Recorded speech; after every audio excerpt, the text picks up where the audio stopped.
लेकिन पावर है social media और पीटीआई की। अब बात यह है कि पॉलिसी चेंज हुई है ना ऊपर के लोगों में जी।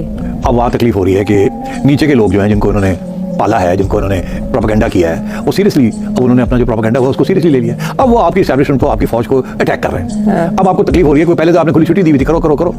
अब क्योंकि आप किस मेकअप करना चाह रहे हैं, तो सोच रहे हैं कि उनको किस तरीके से रोका जाए। ओ भाई वो तो आपके हाथ से नहीं है, बेलगाम है, वो बेलगाम है वो। और वो बिकॉज ये सियासी जमात नहीं है, ये एक मूवमेंट है। ये इतनी बड़ी जो सोशल मीडिया कैंपेन्स चलती हैं, ये ऑर्गेनाइज्ड, इनमें से बहुत छोटा हिस्सा है जो ऑर्गेनाइज्ड है, बहुत सा हिस्सा है जो स्पॉन्टेनियस है। हर बंदा जो सपोर्टर है इमरान खान, उसका उसकी प्यार में, उसकी मोहब्बत में उन्होंने अपने शुरू कर दिए। और ये बिल्कुल ऐसी है कि 70 साल से नेशनल सिक्योरिटी स्टेट हमें कुछ चीज़ें सिखा रही है कि पाकिस्तान ऐसे बना, ये हुआ, ये हुआ, ये हुआ, ये हुआ जी। जिसमें से 90% जो है वो फॉल्स था, झूठ, हिस्ट्री रीराइट की गई थी। अब वो सबने हमने वो हिस्ट्री पढ़ ली है, अब उसको वहां से हम हिल नहीं सकते। अब कहते हैं कि जी उसको चेंज तब्दील करें। अब कैसे तब्दील करेंगे?